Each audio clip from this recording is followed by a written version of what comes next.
Hey y'all, it's Loren LoRosa. We're here at the 2025 BET Awards here in the media room for the awards, and I'm sitting down with the icon himself, Jermaine Dupri. What's up? Thank you for joining me. Yeah, thank you for having me. What's going on?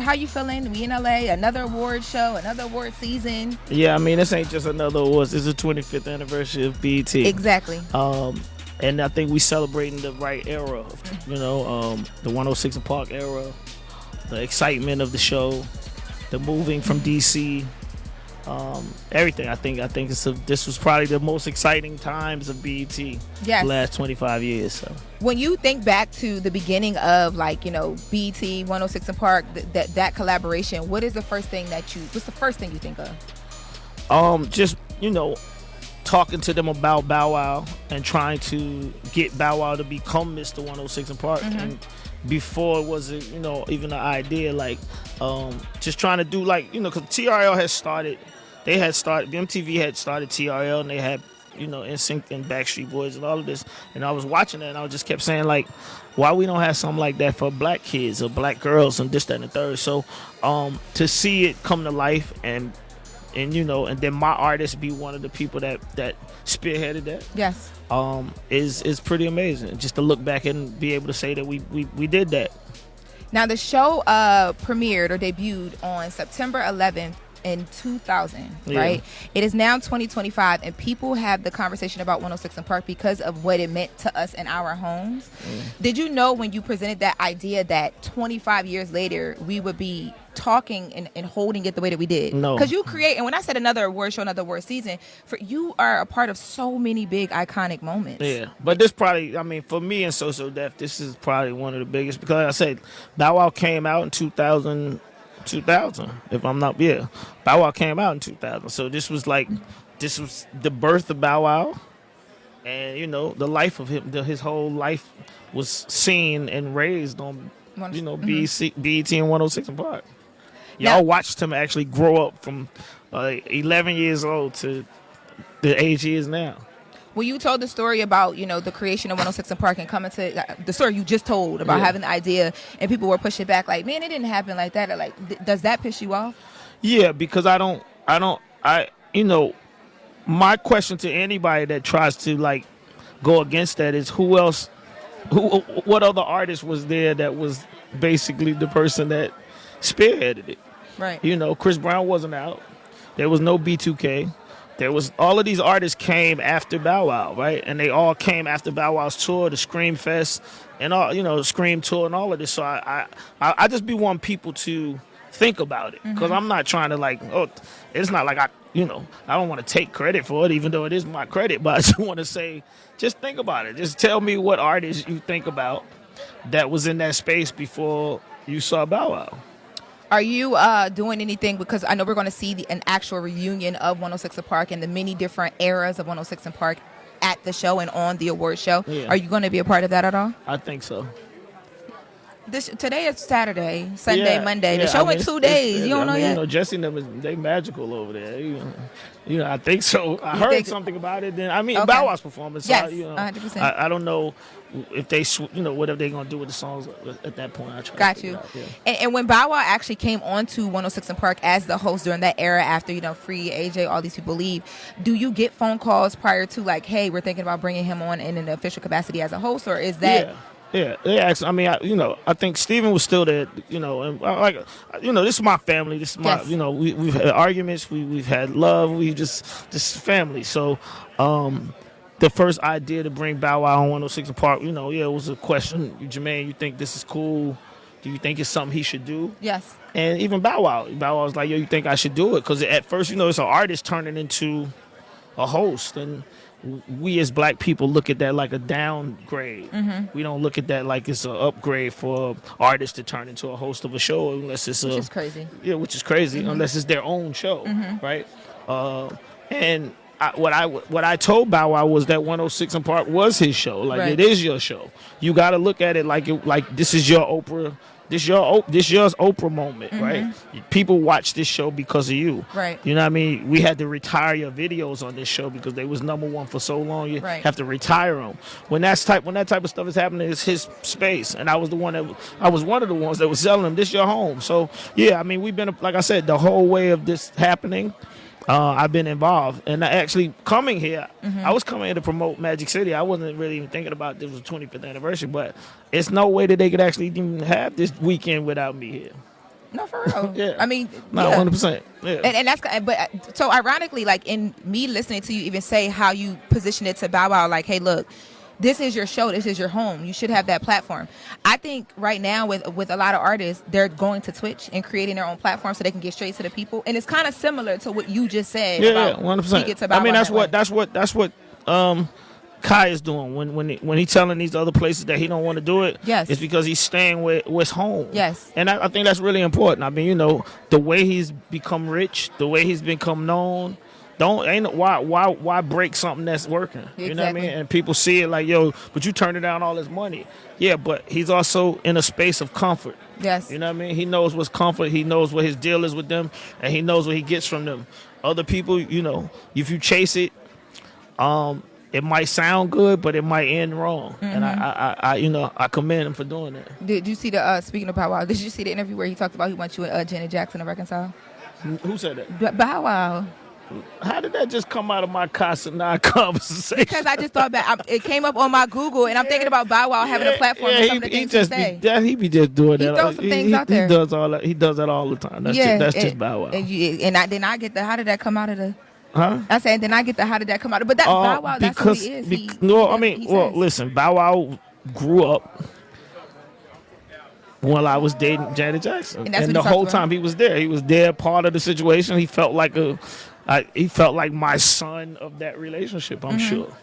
Yeah. It was. That's what he talked about on Club Shay Shay. That's what I'm saying. I think it was the reason why I thought about that is because I was thinking if Bow Wow today had his own show, where because when we watch him on Club Shay Shay, we watch him anywhere. He recounts these stories that people, same way with you, where people almost don't believe them because it's so big and it's so grander. Yeah. And I literally remember him talking about like being able to call you and coming to the house and talking to you about different things career-wise, but the background was when you were dating Janet Jackson. Yeah. I'm like, that's so crazy as a kid.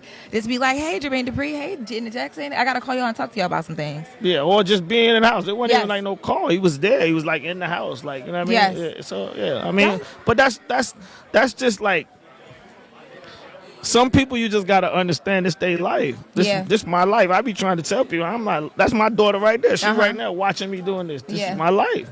If you ask her questions probably tomorrow, she probably gonna say something crazy like he did. Like she gonna probably say something that like somebody not gonna believe because she 14. So she be like, what? How you know? What you know about this? And she been walking around here all day watching me do this. And probably hearing the stories and hearing all. It has been her whole life. And that's how Bow Wow was doing. Bow Wow was doing the same thing. Before Bow Wow came out, I was walking him around these things, doing this, taking him places, letting people see him and let him get this in his system. Yes. So that when he came out, he was ready. Yes. Yeah. I think people kind of like overlook how important that is too when you're bringing up an artist or just people who are growing up in the industry in general. Him being around and getting to watch you maneuver and understanding platforming and how big it is, because you said people become a host now or get on shows and people look down on that. Like they're taking a step back when I'm like, yo, back in the when things were different a while ago, that was the goal. You wanted. Well, I mean that never happened though. Like you never saw like the Michael Jackson, Prince era turn into host. And that's only because technology became bigger. Yes, I was going to say, yes. That's only because technology wasn't in their era. And I think that people got to understand that. Technology is at a place where it's only right now. Yes. I don't know an artist that don't want to be in front of the microphone, in front of the camera right now, right? Yes. So, I mean, you would have saw it at some point, but it didn't happen. That's why people feel like, oh, damn, you went backwards. But like I said, it was important for people to understand this is Bow Wow's show. Mm-hmm. The kids that are on this show, the people that watch this show, they will tell you they only was watching this show because of him. We did the interview. We interviewed we interviewed Free. I'm not Free. She wasn't there. We interviewed AJ, Terrence J, and Roxy. Amazing interview. But so many of my friends hit me and was like, where was Bow Wow? Where was Mr. 106 Apart? Yeah, see? But the staple sticks, right? Because he did what he did, and he is so big and grander and tells these stories on these shows. But I do want to get into the Magic City docuseries because I saw that it was acquired by Stars. Yes. Congratulations.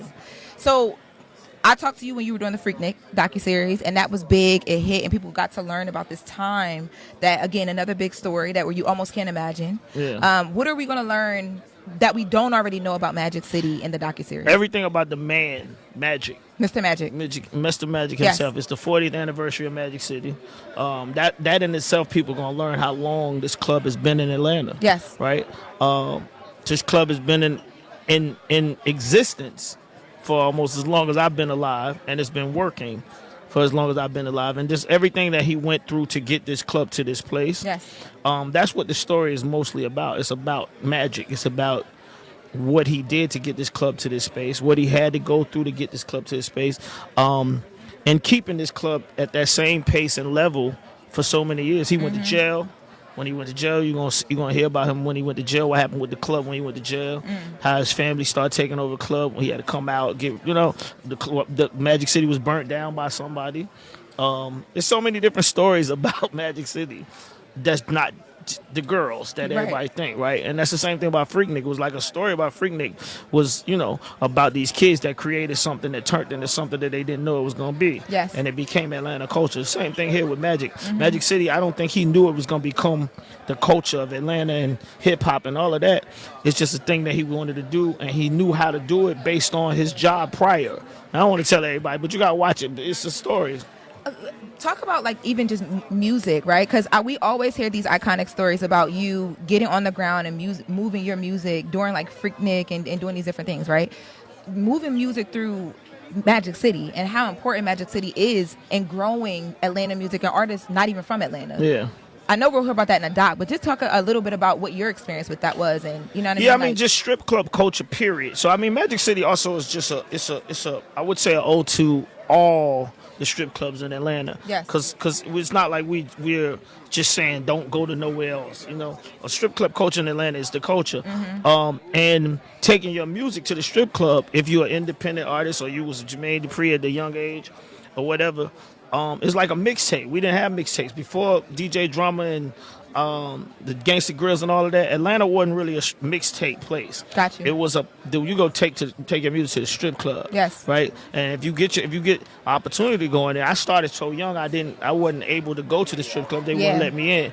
But once I started getting of age, and even after Crisscross, I started taking my music to the strip clubs and just playing it first. And it was a place where you could almost like a listening ground where you could play it in the club. You could see the reaction of people that you don't know. They don't know you, so the reaction is real. If a person nodding their head, that mean they like it, and you don't even know that person. So you got to pay attention to those things. That's a thing. I still do that to this day. A lot of people still do it to this day. Yes, man, you've been a part of so much. Do you feel the I've done so much for the culture of music. You don't feel that? It's just... Nah, I mean, I feel like it's still so much that I got to do. Or I still, What you got to do still? That's a lot, man. It's a lot. It's still a lot. It's still a lot out there. What's on your list? I love the fact that you were helping to chronicle so many important times in culture and music and all that. I love to see that. But what else is left on your list? It's just a lot of dots to be, even this just the culture of Atlanta. Like I said, I feel like I learned about the West Coast by watching movies like, Minister Society and Boys in the Hood and all this. Atlanta's only had one movie in the last 25 years, which was ATL. We ain't had no more movies to show you our culture. And our culture, we got so many different cultural things that I feel like I'm kind of responsible for trying to at least let it be heard. And sometimes I look at that and I be like, damn, you know what? So we ain't had no movie in the last 25 years. Only had ATL. Am I slacking? Have I let the ball down and not done what I'm supposed to do?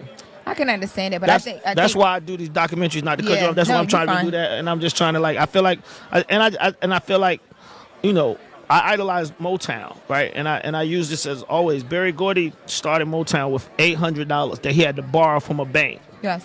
Right? I created Crisscross and became a millionaire at 19.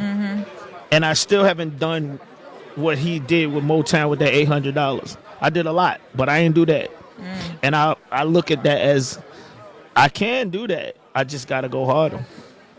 Well, I always look at you and look at what you're doing and how you're taking the time to chronicle and as it's almost like a career goal of because you want to be able to, like, you've experienced so much in real life that we could never fathom, which is why the Bow Wow stories go so crazy.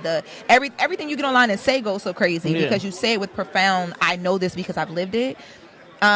We appreciate you. So I hope you feel the contribution to all of the things. You said you came here just to promote Magic City and you didn't even think about it. Like, you know what I mean? How could they do this without you? Yeah, I wouldn't think about it. I promise you. Yeah, but I hope you're feeling it though, because you're really doing it. So thank you for joining us. Thank you.